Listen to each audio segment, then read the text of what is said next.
అదే RTV app వార్తల్ని క్షణాల్లో చదివే అవకాశం ఉంటుంది. ఒక న్యూస్ పేపర్, ఒక టెలివిజన్ ఛానల్ మీ చేతుల్లో ఎప్పుడూ ఉంటాయి. మంత్రి పొంగులేటి శ్రీనివాసరెడ్డికి బిగ్ షాక్ తగిలింది. రెవెన్యూ శాఖ నుంచి పొంగులేటిని తొలగించే ఛాన్స్ ఉంది అంటూ కూడా పెద్ద ఎత్తున చర్చ జరుగుతోంది. రెవెన్యూ శాఖలో కీలకంగా మారింది భూ సమస్యల వ్యవహారం. పొంగులేటిపై ఎమ్మెల్యేలు ఫిర్యాదు చేస్తున్నట్టుగా తెలుస్తోంది. ఇక పొంగులేటి శ్రీనివాసరెడ్డికి మరో శాఖ కేటాయించే అవకాశం ఉందంటూ జోరుగా చర్చ జరుగుతోంది. పొంగులేటితో పాటు పలువురు మంత్రులకు షాక్ తగిలే అవకాశం ఉంది అని చర్చ జోరందుకుంటోంది. మంత్రుల పేసీ నుంచి నివేదికలు తెప్పించుకుంటున్నది అధిష్టానం. ప్రస్తుతం ఉన్న మంత్రుల్లో పలువురికి శాఖల మార్పుకు సంబంధించి చర్చ జరుగుతోంది. మంత్రివర్గ విస్తరణ నేపథ్యంలో శాఖల మార్పుపై జోరుగా చర్చ అందుకుంటోంది. మరీ ముఖ్యంగా రెవెన్యూ శాఖ మంత్రిగా ఉన్న పొంగులేటి శ్రీనివాసరెడ్డికి స్థానచలనం తప్పదా అంటే అవుననే మాటే వినిపిస్తోంది. మరి ముఖ్యంగా భూ వ్యవహారాలకు సంబంధించి భూ సమస్యల వ్యవహారంలో ఇటు మంత్రులకు సంబంధించి మరి ముఖ్యంగా రెవెన్యూ శాఖ మంత్రి పొంగులేటి శ్రీనివాసరెడ్డికి సంబంధించి ఎమ్మెల్యేలు ఫిర్యాదు చేస్తున్నట్టుగా తెలుస్తోంది. ఈ వ్యవహారంపై ఇప్పుడు తెలంగాణ కాంగ్రెస్తో పాటు ఇటు కాంగ్రెస్ అధిష్టానం కూడా ఈ అంశాన్ని చాలా నిశితంగా పరిశీలిస్తోంది. ఎప్పటికప్పుడు రిపోర్ట్లు తెప్పించుకొని శాఖాపరంగా ఎటువంటి ఇష్యూస్ ఉన్నాయి, ఎమ్మెల్యే నుంచి ఎటువంటి ఫిర్యాదు అందుతాయి, వాటిని బేరేజ్ వేసుకొని ముందుకు వెళ్ళే అవకాశం కనిపిస్తోందని చర్చ జోరందుకుంటోంది. సో ఇటువంటి నేపథ్యంలో రెవెన్యూ శాఖ మంత్రి పొంగులేటి శ్రీనివాసరెడ్డికి స్థానచలనం తప్పదా? ఏం జరుగుతోంది? ఇటు కాంగ్రెస్ అధిష్టానం ఎటువంటి ఆలోచనలు చేస్తోంది తెలుసుకునే ప్రయత్నం చేద్దాం. మా ప్రతినిధి రవిచంద్ర అప్డేట్స్ అందించేందుకు సిద్ధంగా ఉన్నారు. రవిచంద్ర, కాంగ్రెస్ అధిష్టానం ఆలోచన ఏంటి? కాంగ్రెస్ అధిష్టానం ఏం చేయబోతుంది? మరి ముఖ్యంగా స్థానచలనం తప్పదని చర్చ జోరందుకుంటోంది కాంగ్రెస్ లో శ్రీనివాసరెడ్డికి సంబంధించి.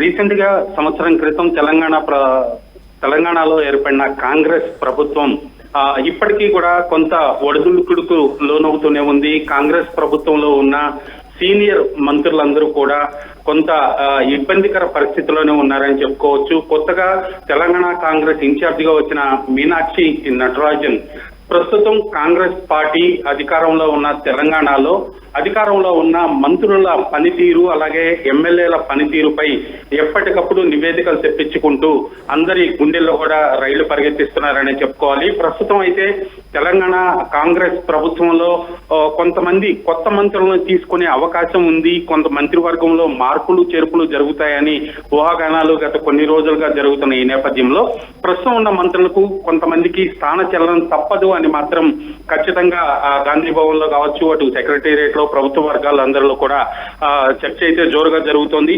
ఇందులో ప్రముఖంగా వినిపిస్తున్న పేరు మంత్రి పొంగులేటి శ్రీనివాస్.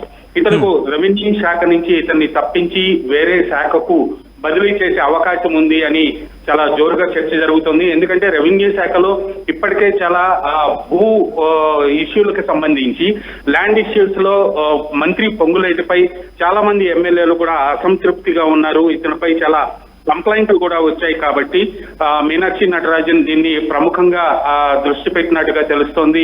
చాలా మంది మంత్రులపై ఇలాంటి ఫిర్యాదులు వచ్చినప్పటికీ కూడా ప్రముఖంగా పొంగులేటికి అయితే స్థాన చలనం తప్పదు అని మాత్రం ఇప్పటికీ జోరుగా చర్చ జరుగుతోంది. సచిన్ రైట్, అంటే ఇటు నటరాజన్ ఇచ్చిన రిపోర్ట్ ని అధిష్టానం పరిశీలించి యాక్షన్ తీసుకునే అవకాశానికి సంబంధించి కావచ్చు, లేకపోతే స్థానించడానికి సంబంధించి కావచ్చు, రోజులు పట్టే అవకాశం ఉందా, లేకపోతే ఇప్పటికే ఆ ప్రొసీజర్ అంతా కంప్లీట్ అయింది అనుకోవాలా? ఖచ్చితంగా ఇప్పుడు తెలంగాణ కాంగ్రెస్ అధికారంలోకి వచ్చిన తర్వాత ఈ దాదాపుగా 10 నెలల కాలంలో జరుగుతున్న పరిణామాలన్నీ చూసిన తర్వాత తెలంగాణ కాంగ్రెస్ హైకమాండ్ అయితే ఇక్కడ పరిశీలకులుగా ఉన్న వ్యక్తిని మార్చి ఇతను మీనాక్షి నటరాజన్ ని కొత్త ఇన్ఛార్జిగా పంపించడం జరిగింది. ఇక్కడ పరిస్థితులన్నీ ఎప్పటికప్పుడు సమీక్షించి ఇక్కడ జరుగుతున్న ఒకరిపై ఒకరు చేసుకుంటున్న విమర్శలు కావచ్చు, ఈ ప్రభుత్వంలో కూడా సీనియర్స్ అందరూ కూడా ముఖ్యమంత్రికి సహకరించడం లేదు అనేది కూడా ఒక మాట వినిపిస్తున్న నేపథ్యంలో హైకమాండ్ దానిపై దృష్టి సారించింది. ఇక్కడ జరుగుతున్న పరిణామాలన్నీ కూడా పరిశీలించి వాటిని చక్కదిద్దే బాధ్యత మీనాక్షి నటరాజన్ అప్పచెప్పారు. తను చాలా సీరియస్ గా ఇష్యూస్ అన్ని శాఖల మంత్రుల పేషీల నుంచి కూడా నివేదికలు తెప్పించుకుంటున్నారు. ఎప్పటికప్పుడు సమీక్షించి దానికి సంబంధించి హైకమాండ్ కి నివేదిక సమర్పిస్తున్నారు. అందులో భాగంగానే తెలంగాణ ప్రభుత్వంలో ఉన్న ఇప్పుడు మంత్రులని స్థానచలనం చేసి కొంతమందికి ఉద్వాసన పలికే అవకాశం ఉంది. అలాగే కొంతమందిని శాఖలు మార్పులు చేసే అవకాశం స్పష్టంగా ఉందని మాత్రం ప్రభుత్వ వర్గాల్లో జోరుగా చర్చ సాగుతోంది. సచిన్ రైట్. రైట్ రవిచంద్ర, మొత్తంగా అయితే మాత్రం రెవెన్యూ శాఖ మంత్రి పొంగులేటి శ్రీనివాసరెడ్డికి బిగ్ షాక్ తగలనుందా? ప్రస్తుతం ఈ చర్చ జరుగుతుంటోంది ఇటు గాంధీ భవన్ వర్గాల్లో. రెవెన్యూ శాఖ నుంచి పొంగులేటి శ్రీనివాసరెడ్డిని తొలగించే ఛాన్స్ ఉందంటూ కూడా చర్చ జరుగుతుంది. రెవెన్యూ శాఖలో కీలకంగా మారింది భూ సమస్యలు. పొంగులేటిపై ఎమ్మెల్యేలు ఫిర్యాదు వెల్లువెత్తినట్టుగా తెలుస్తోంది. పొంగులేటి శ్రీనివాసరెడ్డికి మరో శాఖ కేటాయించే అవకాశం ఉందంటూ కూడా చర్చ జరుగుతుంది. ఇక పొంగులేటితో పాటు పలువురు మంత్రులకు షాక్ తగిలే అవకాశం ఉందంటూ కూడా చర్చ నడుస్తోంది. మంత్రుల పేషీ నుంచి నివేదికలు తెప్పించుకుంటోంది కాంగ్రెస్ అధిష్టానం. ప్రస్తుతం ఉన్న మంత్రుల్లో పలువురికి శాఖల మార్పుకు సంబంధించి జోరుగా చర్చ జరుగుతోంది. మంత్రివర్గ విస్తరణ నేపథ్యంలో శాఖల మార్పుపై ఇప్పుడు విస్తృతంగా ఈ డిస్కషన్ నడుస్తోంది.